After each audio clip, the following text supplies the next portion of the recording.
Today I want to talk to you about acids and bases. The first thing we want to talk about is the properties of acids, or the characteristics of acids, and the characteristics of bases. So we'll do acids first. I'll use red. I'll tell you why in a minute.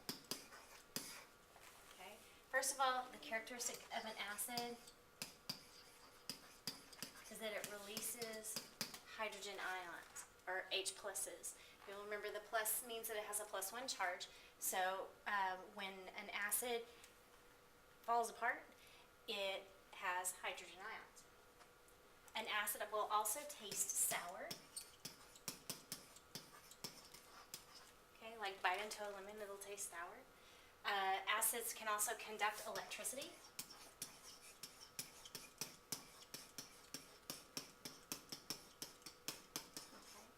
And there's a special word that we'll learn about that, conducting electricity. It's called an electrolyte. So all acids are electrolytes. Acids react with metals.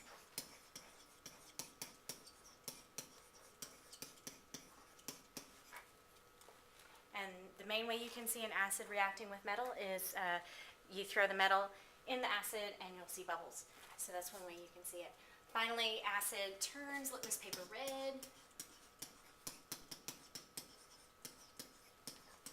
And that is why I'm using the red pen when we're talking about acids, because acids turn litmus paper red. Whether it's neutral litmus paper, if it's red litmus paper, it just stays red. If it's blue litmus paper, then of course it turns blue. Okay, now I know you probably want to know, what are the characteristics of a base?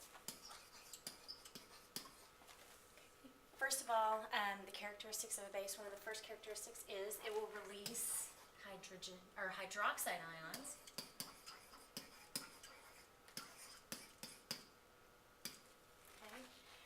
So on a base, you're going to see an OH. On an acid, you're going to see an H. Bases taste bitter. Okay. So an acid tastes sour, a base tastes bitter. How do you tell the difference? For an acid, bite into a lemon, that's sour. For a base, bite into a bar of soap, that's bitter.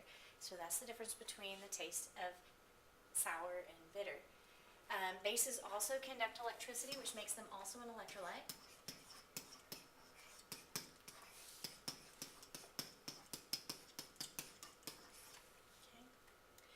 Bases feel slippery. Okay, just a minute ago I mentioned a bar of soap, and that's why a bar of soap feels slippery, is because it's a base. Bases do not react with metals.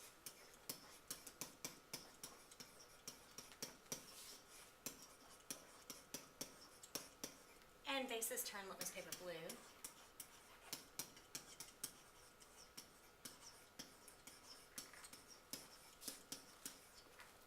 So those are also some of the characteristics I want you to know for bases. So I will expect you to know all of these characteristics and be able to tell them to me on the test or on quizzes. All right, now there are several kinds or several theories about what is an acid and what is a base, and we're only going to deal with two of them in this unit. The first one is called the Arrhenius theory.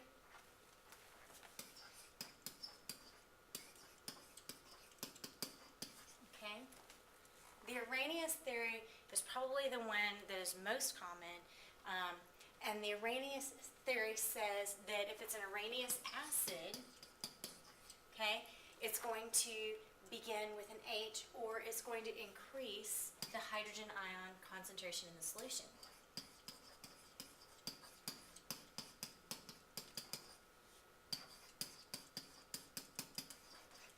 Pretty much, if things start with H,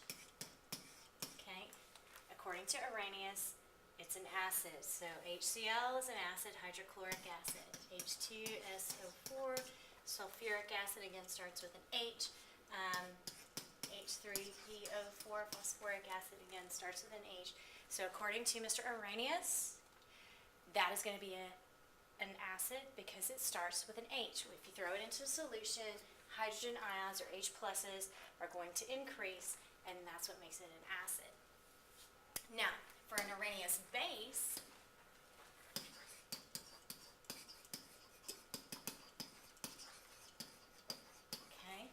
an Arrhenius base is going to increase the concentration of hydroxide ions when you throw it into solution. So pretty much an Arrhenius base is going to end in OH. For instance, sodium hydroxide is an Arrhenius base because it has the OH on the end, so it's going to donate the hydroxide ions when it's thrown into solution. Potassium hydroxide. So according to Arrhenius, again, anything that ends in OH or hydroxide is going to be considered a base. Now, the next theory that we're going to learn is the Bronsted-Lowry theory.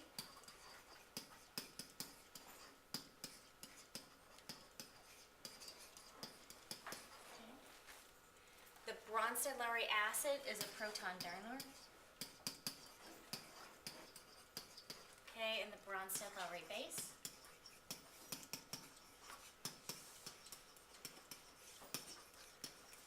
you can probably guess is the proton acceptor.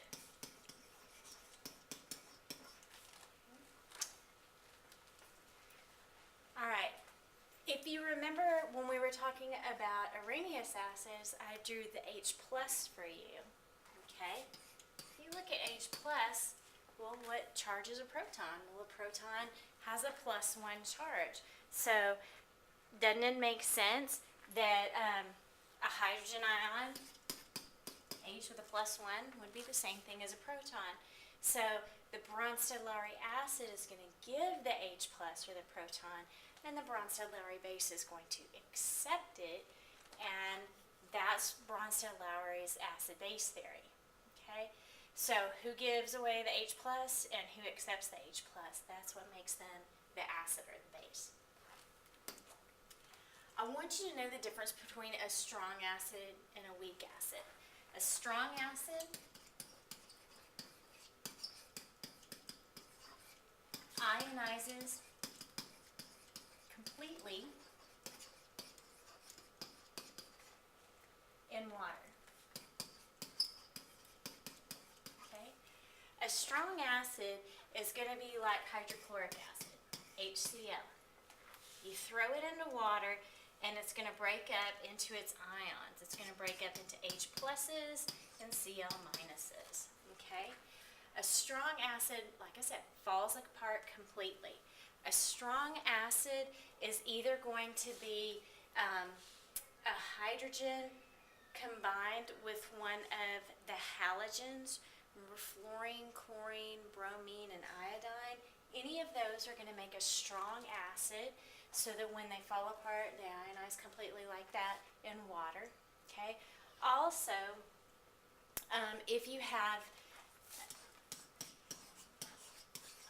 a ternary acid, such as sulfuric acid, if you look at that guy, if your hydrogens outnumber your oxygens by 2 or more, that makes it a strong acid as well.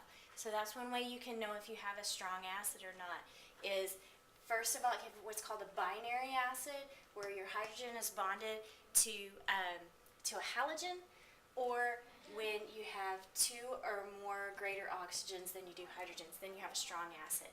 If it's not a strong acid, then it's going to be a weak acid.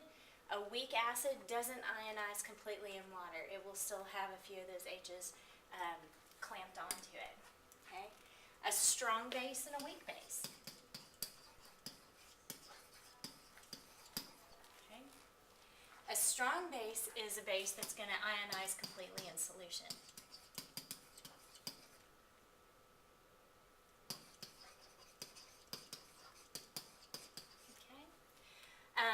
So, for instance, sodium hydroxide, which I talked about a minute ago, is going to fall apart completely into sodium with pluses and OHs with minuses. So that's a strong base is when it ionizes completely. If it were a weak base, for instance, a weak base,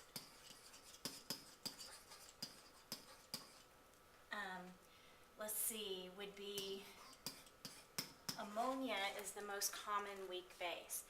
Now,